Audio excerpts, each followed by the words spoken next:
నిర్గమాకాండము 15వ అధ్యాయము. అప్పుడు మోషేయు ఇశ్రాయేలీయులును యెహోవాను గూర్చి ఈ కీర్తన పాడిరి. యెహోవాను గూర్చి గానము చేసెదను. ఆయన మిగుల అతిశయించి జయించెను. గుర్రమును దాని రౌతును ఆయన సముద్రములో పడద్రోసెను. యెహోవాయే నా బలము, నా గానము. ఆయన నాకు రక్షణయు ఆయను. ఆయన నా దేవుడు. ఆయనను వర్ణించెదను. ఆయన నా పితరుల దేవుడు. ఆయన మహిమను తించెదను. యెహోవా యుద్ధశూరుడు. యెహోవా అని ఆయనకు పేరు. ఆయన ఫరో రథములను అతని సేనను సముద్రములో పడద్రోసెను. అతని అధిపతులలో శ్రేష్ఠులు ఎర్ర సముద్రములో మునిగిపోయిరి. అగాధ జలములు వారిని కప్పెను. వారు రాతివలె అడుగంటిపోయిరి. యెహోవా, నీ దయాదాక్షిణ్యము బలముంది అతిశయించును.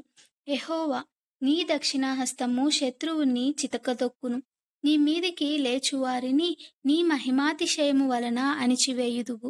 నీ కోపాగ్నిని రగులజేయుదువు. అది వారిని చెత్తవలె దహించును. నీ నాసికారంధ్రముల ఊపిరి వలన నీళ్లు రాశిగా కూర్చబడెను. ప్రవాహములు కుప్పగా నిలిచెను. అగాధ జలములు సముద్రము మధ్య గడ్డకట్టెను. తరిమెదను, కలుసుకొనేదను, దోపుడు సొమ్ము పంచుకొనేదను. వాటి వలన నా ఆశ తీర్చుకొనేదను. నా కత్తి దూసెదను. నా చెయ్యి వారిని నాశనము చేయునని శత్రువు అనుకొనెను. నీవు నీ గాలిని విసరజేసితివి. సముద్రము వారిని కప్పెను. వారు మహా అగాధమైన నీళ్లలో సీసము వలె మునిగిరి. యెహోవా, వేల్పులలో నీ వంటివాడెవడు? పరిశుద్ధతను బట్టి నీవు మహనీయుడవు. స్తుతికీర్తనలను బట్టి పూజ్యుడవు. అద్భుతములు చేయువాడవు. నీ వంటివాడెవడు? నీ దక్షిణాహస్తమును చూపితివి.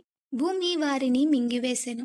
నీవు విమోచించిన ఈ ప్రజలను నీ కృపచేత తోడుకొనిపోతివి. నీ బలము చేత వారిని నీ పరిశుద్ధాలయమునకు నడిపించితివి. జనములు విని దిగులుపడును. ఫిలిష్తియా నివాసులకు వేదన కలుగును. ఏదోము నాయకులు కలవరపడుదురు. మోయాబు బలిష్ఠులకు వణుకు పుట్టును. కనాను నివాసులందరూ దిగులొంది కరిగిపోవుదురు.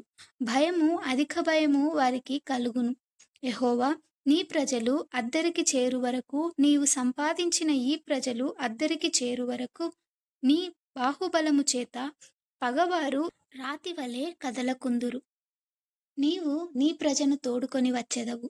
యెహోవా, నీ స్వాస్థ్యమైన కొండ మీద, నా ప్రభువా, నీవు నివసించుటకు నిర్మించుకొనిన చోటను, నీ చేతులు స్థాపించిన పరిశుద్ధాలయమందు వారిని నిలువబెట్టెదవు. యెహోవా నిరంతరమును ఏలువాడు. ఫరో గుర్రములు, అతని రథములు, అతని రౌతులును సముద్రములో దిగగా యెహోవా వారి మీదికి సముద్ర జలములను మళ్లించెను. అయితే ఇశ్రాయేలీయులు సముద్రము మధ్యను ఆరిన నేల మీద నడిచిరి. మరియు అహరోను సహోదరియు ప్రవక్తయు నగు మిర్యాము తంబురను చేతపట్టుకొనెను. స్త్రీలందరూ తంబురతోనూ నాట్యముతోనూ ఆమె వెంబడి వెళ్ళగా మిర్యాము వారితో కలిసి ఇట్లు పల్లవి ఎత్తి పాడెను. యెహోవాను గానము చేయుడి. ఆయన మిగుల అతిశయించి జయించెను. గుర్రమును దాని రౌతును సముద్రములో ఆయన పడద్రోసెను. మోషే ఎర్ర సముద్రము నుండి జనులను సాగజేయగా వారు షూరు అరణ్యములోనికి వెళ్ళి దానిలో 3 దినములు నడిచిరి. అచ్చట వారికి నీళ్లు దొరకలేదు. అంతలో వారు మారాకు చేరిరి.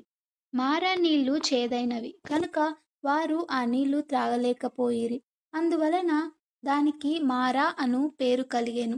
ప్రజలు, మేమేమి త్రాగుదుమని మోషే మీద సనుగుకొనగా అతడు యెహోవాకు మొరపెట్టెను. అంతటా యెహోవా అతనికి ఒక చెట్టును చూపెను.